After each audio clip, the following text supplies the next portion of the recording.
네, 오늘도 오랜만에 영상을 찍게 되었습니다. 네,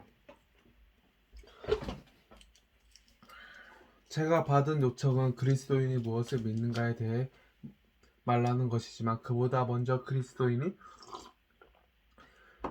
믿을 필요가 없는 한 가지를 언급함으로써 이야기를 시작할까 합니다. 여러분이 그리스도인이라면 기독교의 모든 종교는 처음부터 끝까지 틀렸다고 믿을 필요가 없습니다. 여러분이 무신론자라면 세상 모든 종교를 지탱하는 주시점은 하나의 거대한 착각에 불과하다고 믿어야 합니다. 그러나 그리스도인만 아무 거리낌 없이 모든 종교는 아무리 계산하기 짝이 없는 것이라고 해도 최소한 진리의 단서를 가지고 있다고 생각할 수 있습니다. 제가 무신론자였을 때 인류 대다수는 가장 중요한 문제에 관해 언제나 잘못 생각해 왔다고 스스로에게 애써 확신시켜야만 했습니다. 그러나 그리스도인이 되자 전보다 개방적인 관점을 가질 수 있게 되었습니다. 물론 그리스도인이 된다는 것은 기독교와 다른 종교와 차이를 네? 물론 그리스도인이 된다는 건 기독교와 다른 종교의 차이점을 보이는 부분에서 기독교가 옳고 다른 종교를 틀렸다고 생각한다는 뜻입니다. 산수를 할 때 그렇듯이 맞는 답은 하나이면 나머지는 다 틀린 답입니다. 그러나 틀린 답들 중에 비교적 정답에 근접하는 답이 있는 법입니다.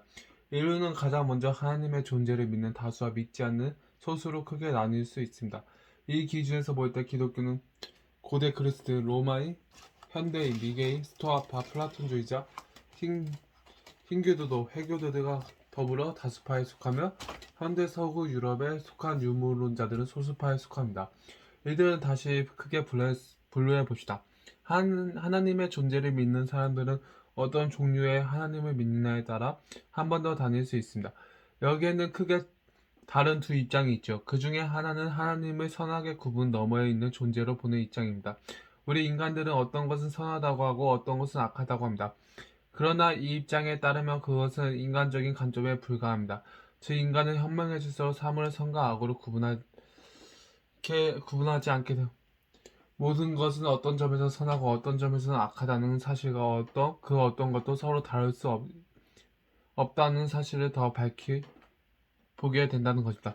따라서 이들은 우리가 신적 관점에 조금이라도 가까워지면 이런 구분들을 완전히 사라져 버린다고 생각합니다. 우리는 암이 사람을 죽임으로 악하다고 합니다. 그렇다면 훌륭한 의사도 암을 죽임으로 악하다고 해야 합니다. 이처럼 모든 것은 관점에 달리 문제라는 것입니다. 이와 반대되는 또 하나의 생각은 하나님은 분명히 선한 존재 내지는 의로운 존재로서 자신의 입장을 분명히 가지고 있으며 사랑을 사랑하고 미움을 미워하며 우리가 특정한 방식으로 행동하기를 원하는 분이라는 점입니다. 앞서의 관점, 하나님은 선악 구분 너머의 존재로 보는 관점을 우리는 범신론이라고 부릅니다. 제가 이해하는 대로라면 프로이센 사람이 이대한 철학자 헤겔과 힌두교들이 이런 관점을 가지고 있습니다. 이와 다른 관점을 가진 이들은 유대인과 해교도와 그리스도인입니다. 하나님을 바라보는 범신론과 그리스도인의 관점 사이에는 이런 큰 차이 외에 한 차이가 더 있습니다. 대개 범신론자는 인간이 제 몸을 움직이듯이 우주를 움직이는 존재가 바로 하나님이라고 믿습니다.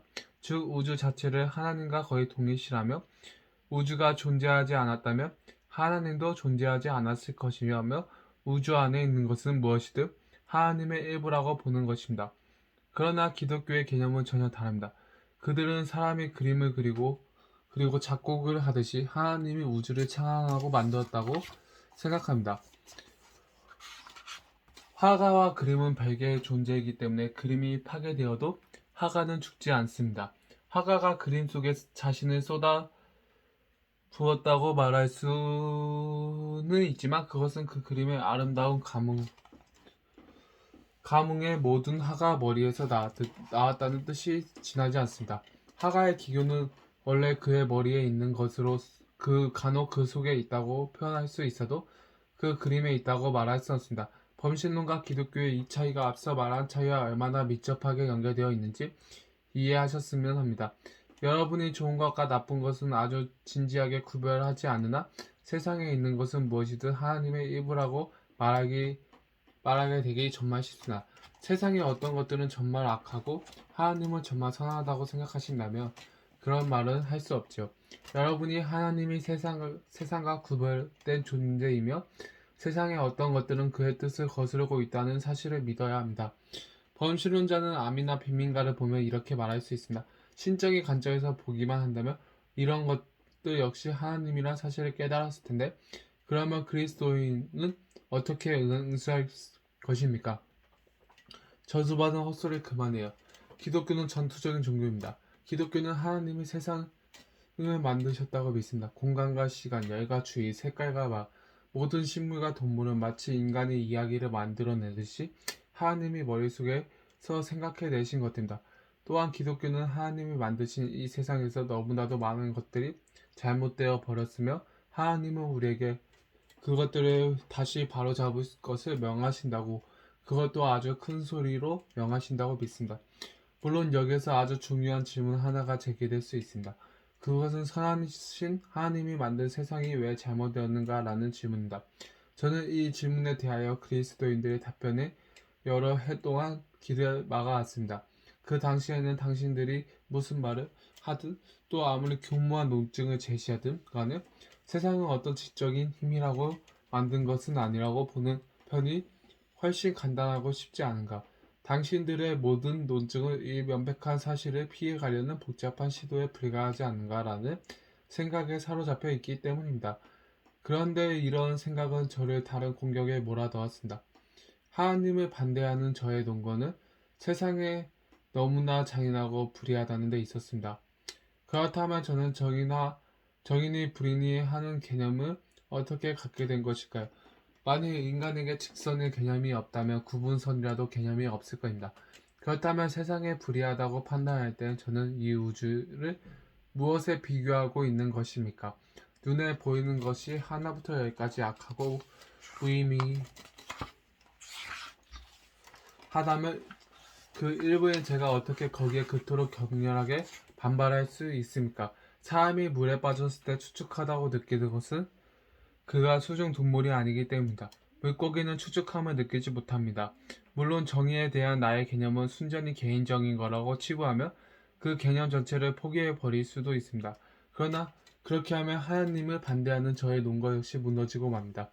하나님을 반대하는 저의 논거는 어쩌다 보니 세상이 나의 취향에 거슬린다는 것이 아니라 세상은 정말 불의하다는 것이기 때문입니다. 이처럼 하나님이 존재하지 않는다는 것, 달리 말하자면 실제 전체의 무의미함을 증명하려 하다 보면 어쩔 수 없이 실제 한 부분, 즉 정의에 대한 나의 관념만큼은 전적으로 의미 있다는 가정을 하지 않을 수 없습니다. 결과적으로 무신론은 너무나 단순한 것임이 드러났습니다. 우주 전체에 정말 아무 의미가 없다면 우주에 대해 의미가 없다는 그 생각 자체를 아예 하지 못했을 겁니다. 우주에 빛이 없고 따라서 눈은 가진 생물도 없다면 우주가 어둡다는 사실 자체를 알 수 없는 것처럼 말이죠. 그 경우에 어둡다는 말은 아무 의미도 갖지 못할 것입니다. 아멘.